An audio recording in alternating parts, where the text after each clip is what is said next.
Les Ivoiriens frappent fort. Face aux accusations du président burkinabé Ibrahim Traoré, stipulant que la Côte d'Ivoire sévirait de base arrière aux terroristes, le peuple ivoirien brise enfin le silence et donne sa réponse. Restez jusqu'à la fin, et surtout, n'oubliez pas de liker et de vous abonner pour plus d'actualités africaines. Vous semblez nous dire qu'aujourd'hui, la Côte d'Ivoire servirait de base arrière à une organisation visant à déstabiliser le Burkina Faso. Ça, même plus que ça. Base arrière à une organisation servant à déstabiliser le Burkina. Ils sont là-bas. Les ennemis du Burkina sont clairement là-bas, affichés, protégés. Ils sont payés, ils sont protégés, ils sont bien logés. En plus de ça, il y a la question du terrorisme. Mais non. Le pouvoir flotte avec les terroristes. Il ne faut pas se mentir. Attendez. Croyez-vous vraiment que peut-être l'armée ivoirienne est tellement surpuissante que quand les terroristes les voient seulement, ben écoutez, ceux-là, il ne faut même pas les toucher, quoi que ce soit. Vous croyez à ça? Ils sont tellement plus puissants que les 3 armées de l'AES. C'est fou. Il y a un pacte de non-agression. Et quand il y a un pacte de non-agression, vous devenez une base arrière. Et tout ça, ça m'inquiète justement. Si ce pays, il y a des crises, le pays sera attaqué par les terroristes. Parce que s'ils ne gagnent plus ce qu'ils gagnent, le pays sera attaqué et ce pays va sombrer. C'est un danger. C'est pourquoi j'ai passé le temps à dire au chef d'État, on ne pactise pas avec les terroristes. Ibrahim Traoré qui sous-entend que la Côte d'Ivoire a un pacte de non-agression avec les terroristes, parce que ce pays n'est pas attaqué, ça devrait aussi vouloir dire que les autres voisins du Burkina Faso qui n'ont pas de problème avec les terroristes ont un pacte de non-agression.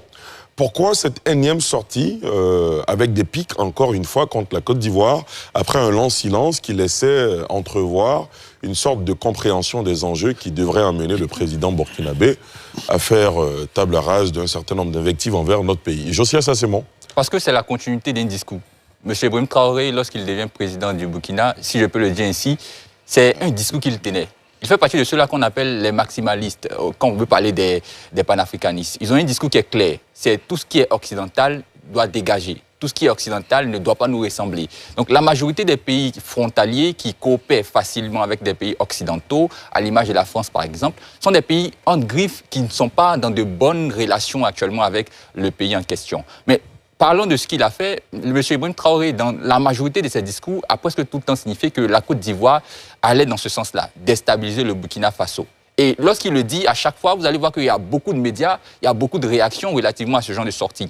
Donc, à chaque fois qu'il fait, il est conscient qu'il y a quelque chose qui se passe derrière. Parce que M. Ibrahim Traoré, qui est qualifié par certains comme étant un militaire, n'est plus un militaire. C'est un homme politique aujourd'hui. Et l'homme politique, lorsqu'il vit, il utilise également, pour ne pas dire majoritairement, la communication. D'abord pour exister et par-dessus tout pour faire passer certains messages. Donc, lorsque M. Ibrahim Traoré débutait en disant que la Côte d'Ivoire, et continue en disant la Côte d'Ivoire, c'est un même discours. Est-ce que derrière ça, c'est vrai ou c'est faux? Parce qu'on a demandé quelques preuves qu'on n'a pas reçues. On ne peut estimer qu'il est dans le vrai ou dans le faux, mais il faut comprendre que c'est la continuité d'un discours. Alassane Grabo. Vous avez posé une très belle question tout à l'heure. Je prends le cas de la Mauritanie, par exemple. Je vais poser une question à Cheikh Oumar Doumbia. Depuis avril 2011, si je ne me trompe, la Mauritanie, qui était pourtant très attaquée par le groupe terroriste, n'a pas connu d'attaque terroriste.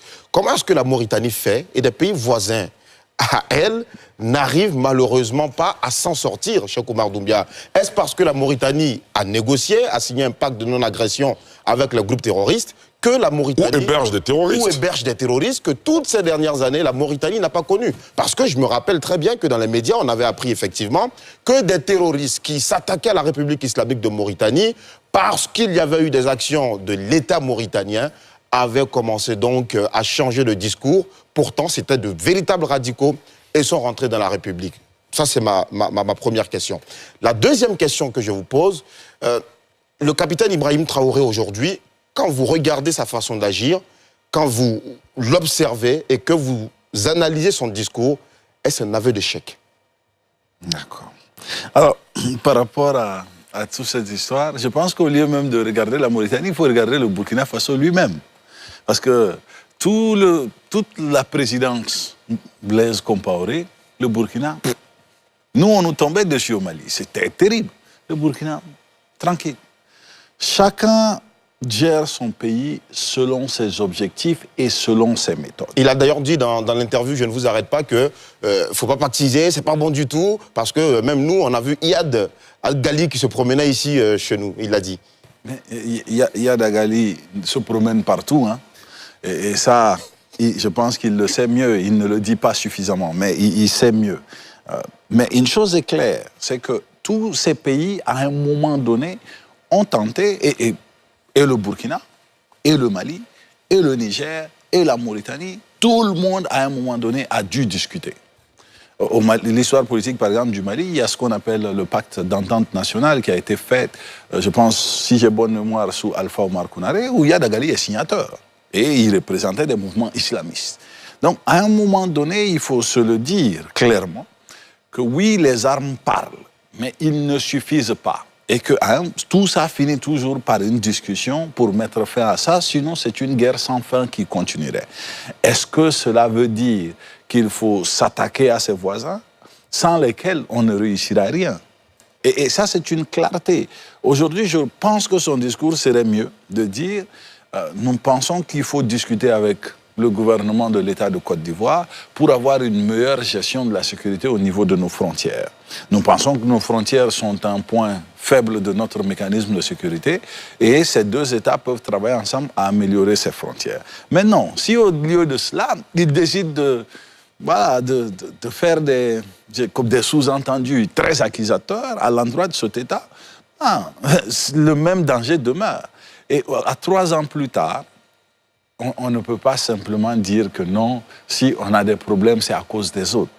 Parce que quand on vient prendre le pouvoir, je me souviens, il disait qu'on avait perdu presque tout le Burkina, première sortie, et qu'eux, ils sont là pour récupérer tout le Burkina. Donc, ça veut dire que tu avais déjà une compréhension des enjeux et que tu viens faire face à ces enjeux. Mais aujourd'hui, c'est clair qu'ils n'arrivent pas à faire face aux enjeux et que le bouc émissaire doit se retrouver ailleurs. Mais néanmoins, je pense qu'il y a une réponse qui vient de la part du gouvernement, le porte-parole du gouvernement. Il l'a dit il y a quelques mois, je crois. Il dit qu'il ne se souvient plus du nombre d'accusations effectuées et qu'il est d'ailleurs en attente des preuves des accusations précédentes. Je pense qu'à un moment donné, quand on est chef d'État, et qu'au bout de 3 ans, si on accuse incessamment des personnes ou des États ou des organisations, le minimum serait à un moment donné de dire voici la preuve de ce que nous avançons. Voici les faits selon lesquels nous nous basons. Mais dire pour dire, franchement, il déstabilise lui-même. En faisant ça, il déstabilise la sous-région parce que ça crée un climat de tension entre des États qui doivent réellement consacrer tous leurs efforts sur faire face au terrorisme. Mais si au lieu de ça, c'est entre nous que ça se passe, nous aurons tous échoué et nous perdrons notre sous-région. Ali, il a utilisé un mot bouc émissaire. Ali, je veux d'abord m'excuser auprès des téléspectateurs parce que tu me connais, Ali, moi je ne suis pas quelqu'un qui invective. Mais pas d'invective. Voilà. Non, je ne veux pas invectiver. Oui, mais quand vous commencez par... Non, je m'excuse. Parce que... c'est de nature à m'inquiéter. Moi, je ne suis pas l'invective. Même si c'est le chef d'État du Burkina, même si on estime qu'il est arrivé pas des moyens démocratiques, c'est de ça que je voulais parler en fait. Et je crois qu'il a dit, notre frère, il a dit, il y a donc une technique chez tous ceux qui sont, comment vous avez utilisé le mot, qui rappelle l'ex-USS, comment on les appelle les maximalistes. Les maximalistes. Et il a utilisé notre mot bouc émissaire. Ali, moi, ma petite carrière de journaliste, j'ai traité les faits. Les faits. Et le ministre... Et en journaliste, les faits sont sacrés. Voilà, ils sont sacrés. Le ministre porte-parole du gouvernement a demandé les preuves. Il ne faut pas seulement parler. Alors, la technique de communication qu'il utilise, c'est de faire en sorte que, quand il a une difficulté à l'interne, il fait donc ressortir la Côte d'Ivoire comme étant le problème. À partir de ce moment, comme ça vient de l'extérieur, la population qui dit « Ah, ça vient de l'extérieur », se met avec lui. C'est une technique. Et moi, Ali, c'est pour ça que je m'excusais auprès des téléspectateurs, je ne vais pas commenter les commentaires. Moi, je commente les faits. Je ne peux pas commenter les commentaires. Très bien. Alamine ? Oui, c'est encore une énième suspicion qui n'a pas de fondement. Un peu comme on dit à quelqu'un, parce qu'il est riche, c'est que forcément il a pactisé avec le diable sans qu'on puisse fournir les preuves. Donc la capacité d'un État à pouvoir gérer ses frontières n'est pas forcément synonyme de pactiser avec des groupes terroristes. Après, le président Ibrahim Traoré dans la posture où il est, c'est aussi une volonté intentionnelle de jouer sur la fibre patriotique. Parce que le peuple burkinabé étant intègre, une fois qu'on présente une prétendue menace qui vient d'ailleurs, il veut jouer sur la fibre patriotique pour souvent aussi détourner des questions de gouvernance où le gouvernement n'arrive pas à forcément gérer. Donc à chaque fois que peut-être ça sera un peu chaud en interne, on lance le discrédit sur la Côte d'Ivoire, où d'ailleurs le porte-parole du gouvernement ivoirien dit que la Côte d'Ivoire n'est pas responsable. Donc, il sait que souvent ils vont répondre, souvent ils ne vont pas répondre, à voir si durant le conseil des ministres de ce mercredi, les autorités ivoiriennes vont répondre. L'autre chose, c'est ce que Josias dit, c'est qu'il porte en même temps la casquette de politique. Donc la Côte d'Ivoire s'apprête pour l'élection présidentielle. Rappelez-vous, il y a une enquête de Jeune Afrique qui a démontré que plus de 70% des Ivoiriens sont favorables au concept AES. Donc peut-être il veut jouer sur cette énième accusation pour pouvoir lancer des éléments de langage, peut-être créer un sentiment auprès des personnes qui sont peut-être contre la gouvernance du président Alassane Ouattara.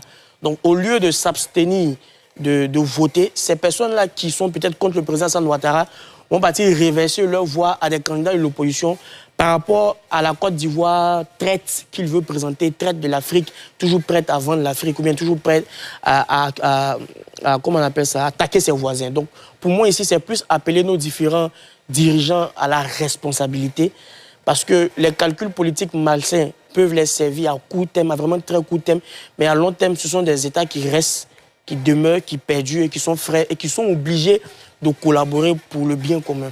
Alassane Drabo, 30 secondes, rapidement. Alamine devra faire attention au sondage de Jeune Afrique. C'est pas moi qui le dis, hein. C'est le capitaine Ibrahim Traoré lui-même pendant l'interview qui le dit. Lorsque le journaliste lui sort ça, il a dit que lui, il ne lit plus Jeune Afrique et qu'il faut faire... sondage du complot. Il faut faire attention à ce genre de médias. Très bien. J'ai une petite question. Parce qu'il n'a pas parlé que de terrorisme. Il a dit aussi que la Côte d'Ivoire héberge les ennemis du Burkina Faso. Il est allé plus loin. Il a dit que dans une autre interview qu'il avait faite il y a 11 mois, le capitaine Traoré a dit qu'il a écrit à la Côte d'Ivoire, il est passé par d'autres voies, et que la Côte d'Ivoire a dit non, il faut respecter la procédure en la matière, et ainsi de suite, mais ça n'aboutit pas. Quand il parle d'ennemis, concrètement, si on sort du champ terroriste, Cheikh Oumar Doumbia, à qui peut-il faire allusion? D'ennemis du Burkina qui seraient hébergés chez nous? Peut-être le jeu politique, c'est le jeu politique. Ça a toujours été ça. Hein. Ce n'est pas nouveau. C'est que tout ça nous rappelle deux blocs hein, ouest-africains, Sékou Touré, Modibo Keïta, Houphouët-Boigny, Léopold Sédar Senghor. Donc ça a toujours été ça. C'est dit, ah non, non, non, ceux qui ne nous aiment pas chez nous sont allés de l'autre côté. Bon, en fait, c'est la liberté humaine de dire que, bon, je vis dans un pays, mais là, la direction prise ne me convient pas. La direction prise ailleurs me convient, j'ai la liberté de me voir, d'autant que nous partageons le même espace. Mais quand il dit ces choses-là, il n'y a aucun doute que c'est de la communication. Et dire ces choses aujourd'hui, la question qui est très importante, c'est de savoir quelle en est l'utilité pour lui. Quelle en est l'utilité pour le Burkina. Ceux qui ne sont plus au Burkina, qui ont décidé d'aller vivre, je ne sais pas, en France, en Finlande, machin. La semaine dernière, on dit qu'à Koro, dans une région du Mali, ils ont reçu 12 000 réfugiés burkinabés. Les gens choisissent où ils vont en fonction des circonstances qu'ils vivent. Donc, dire que, bon, la Côte d'Ivoire qui héberge, la Côte d'Ivoire n'héberge pas. Les gens choisissent de venir vivre en Côte d'Ivoire et cela n'est aucunement de la responsabilité de l'État ivoirien. L'État ivoirien ne dit pas « Oh, venez vivre en Côte d'Ivoire si vous n'aimez pas Ibrahim Traoré ». On n'a jamais rien vu de la sorte. Mais les gens décident de venir vivre ici parce que ce cadre leur est convenable et que les législations CEDEAO le permettent et les gens en profitent. Point. Très bien. Merci, on va marquer une courte pause.